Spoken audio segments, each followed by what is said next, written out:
한 주간 서울의 핫 이슈를 키워드로 살펴보는 시간이죠. 키워드로 보는 서울. 오늘도 박철민 기자와 함께합니다. 어서 오세요. 네, 안녕하세요. 예.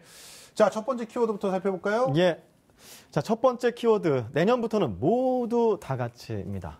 모두 다 같이. 네. 뭘 모두 다 같이? 모두 다 같이 뭐 춤을 추는 건 아니고요. 예. 모두 다 같이 무상급식을 먹자라는 내용인데요. 아, 이거 방금 전에 우리 저 예결위원장님이랑 얘기를 했는데 네. 원래는 9개 자치구가 한다 그랬는데 전체 자치구가 우리도 다 같이 하겠다. 예. 이렇게 동참하기로 했다면서요. 네, 맞습니다. 근데 우리도 다 같이 하겠다가 이게 긍정적으로 나왔으면 좀 더 예뻐 보였을 텐데 예. 중간에 또 진통도 있었습니다. 그 얘기는 그래요? 자세히 이따가 해드리고요. 예.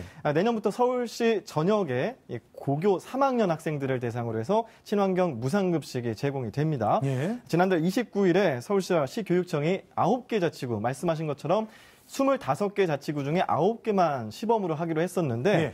오늘 그게 결정이 돼서 16개 자치구까지 같이 하기로 해서 전체 25개 자치구가 참여하기로 했고요. 예. 전면 시행이 된 거고요. 오늘 오전에 서울시청에서 관련된 이 협약식이 있었습니다. 아니, 그러니까 처음에 나머지 16개 자치구가 난색을 표명했던 게 예산 때문이었잖아요. 맞습니다. 이게 예산을 서울시가 다 주는 게 아니라 네. 어떻게 보면 조금씩 비율이 있었습니다. 비율이 있어서 서울시교육청이 50%, 서울시청이 30, 그리고 20. 자치구가 20%. 맞습니다. 자치구가 갑자기 20% 어디서 마련하냐고 이렇게 하소연을 했었는데 네. 어떻게 된 거예요, 그러면? 그러니까요. 지금은 그 결론적인 것은 예. 아직 확정된 게 없습니다. 아, 그래요? 네, 그거는 이제 차차 마련을 해야 되는 거고요. 예. 처음에는 9개 자치구였습니다. 중구, 성동, 동대문, 중랑, 강북, 도봉, 동작, 관악, 성동구였는데 먼저 시범 사업을 하기로 했었습니다. 예. 나머지 자치구가 또 지금 항의가 들어간단 말이에요. 네, 이제 항의할 필요 없죠. 이제 전체 다 하기로 한 거니까요.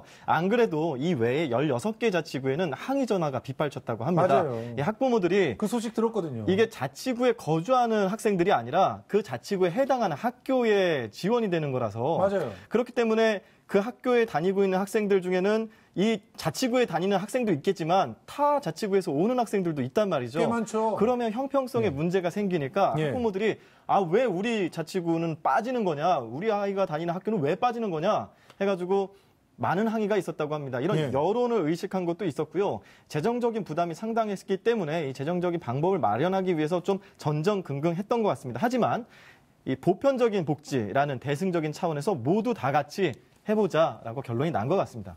사실은요. 정말 잘하신 겁니다. 왜냐하면은 일단 고3 학부모들 부담도 줄어들고 그리고 예전에 우리 치읓 고교에 받잖아요. 급식 실태. 그러니까 어떤 학교는 그런 급식질이 떨어질 수가 있죠. 그런 허접한 급식을 갖다가 먹고 어떤 데는 훌륭한 급식을 먹고 이래서는 안 되잖아요. 그런 측면에서 친환경 무상급식으로 쫙 주게 되면은 학부모들도 좋고 학생들 건강도 좋고 다 좋지 않습니까? 그렇습니다. 이 학부모들이 어떤 것이 좋은지 정리를 해봤는데요. 먼저 연간 79만 원의 절약 효과가 있습니다. 급식비가 절감이 된다는 거고요. 얼마나 좋습니까? 그리고 말씀하신 것처럼 이 급식의 질이 개선됩니다. 맞아요. 급식 단가가 조금씩 올라가면서 내년도에 고3 학생들은 5천 원대의 급식을 먹을 수가 있게 되고요. 얼마나 행복합니까? 그다음에 이제 저소득층은 아직도 지금 무상급식을 먹고 있거든요. 지금 먹고 있습니다, 이미. 근데 이게 저소득층만 배려를 하다 보니까 오히려 저소득층이라는 낙인 효과가 있었습니다. 맞아요. 이런 것들이 이제 방지가 되니까 15%의 학생들이 심리적인 혜택을 받을 수가 있다는 겁니다. 우리가 15% 그래도요.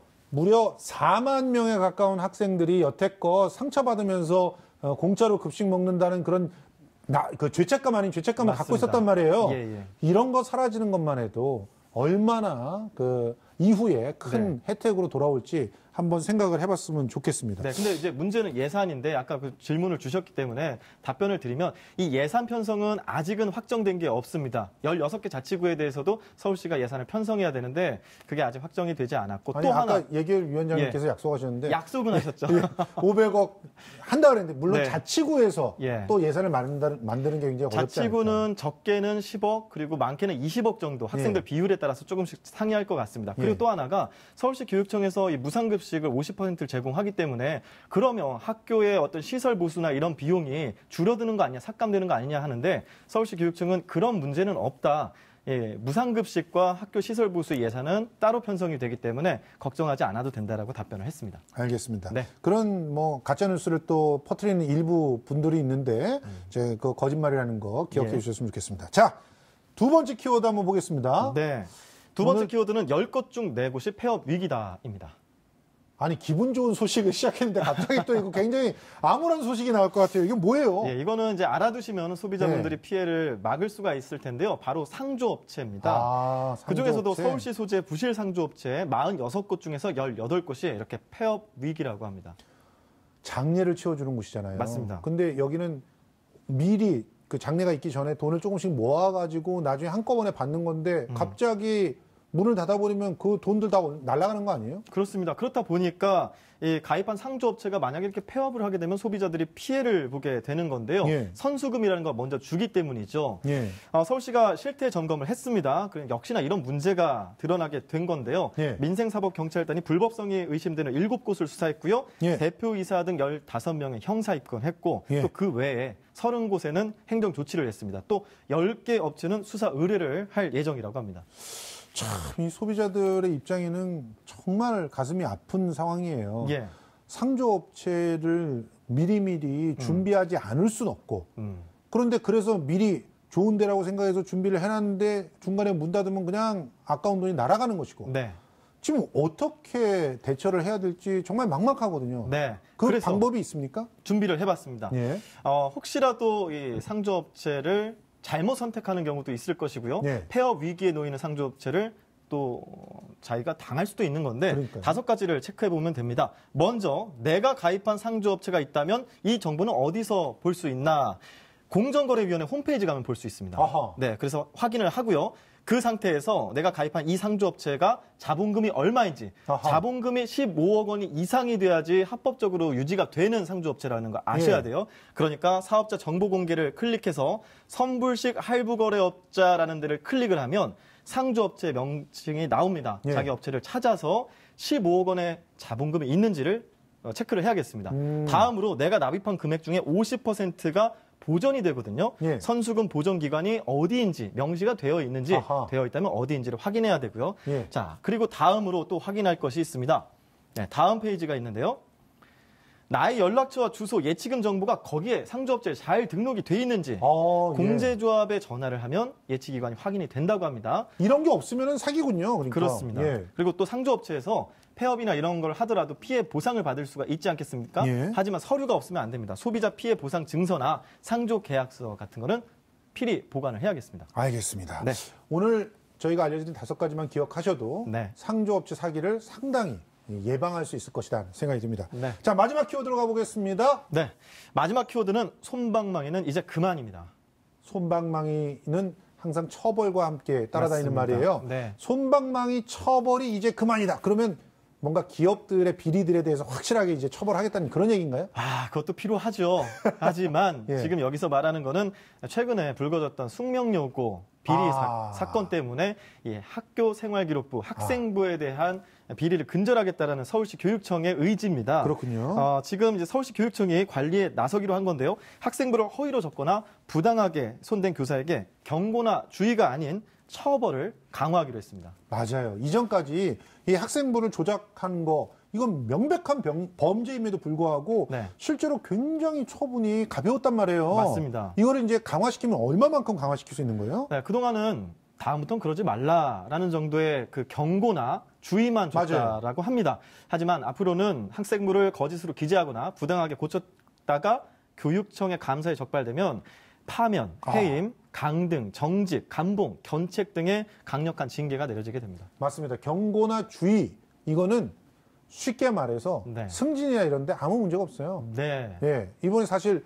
문학의 블랙리스트 사건을 통해서 우리가 확실히 배웠잖아요. 경고나 주의 이거는 아무런 징계가 아닙니다. 사실 사람들의 개인적인 도덕성에 따라서는 예. 아주 해이하게 벌어질 맞아요. 수 있는 부분이죠. 견책서부터 뭔가 이제 세칭 기록이 남는 건데 네. 견책도 사실 아니에요. 감봉 이상이 돼야 네. 사실은 이제 문제가 되는 건데 사실은 이게 또 사립학교들도 많고 그러다 보니까 학교에서 자체적으로 감싸고 이런 문제들이 반복되는데 이번엔 좀 바뀔 수 있을까요? 맞습니다. 이게 사실상 이 면피 수단이 될 수 있는 건데 말씀하셨던 자체 감사가 그렇다는 겁니다. 그래서 시교육청이 학교 자율 종합감사라는 걸 올해부터 시행을 했는데 이것도 역시 마찬가지로 문제가 될 수가 있으니까 자율감사에서 혹시라도 시험 문제 유출되거나 성적 학생부 조작했는데도 불구하고 학교에서 쉬쉬하고 감싸는 게 정황에 포착이 되면 적발시 처분을 가중 처벌하기로 했고요. 아하. 또 그동안 이제 꼬리 자르기라고 해서 하급자 위주로 처벌을 하고 상급자들은 처벌을 면하는 경우들이 있었는데 이것도 상급자부터 먼저 처벌을 강화하도록 하겠다라고 발표를 했습니다.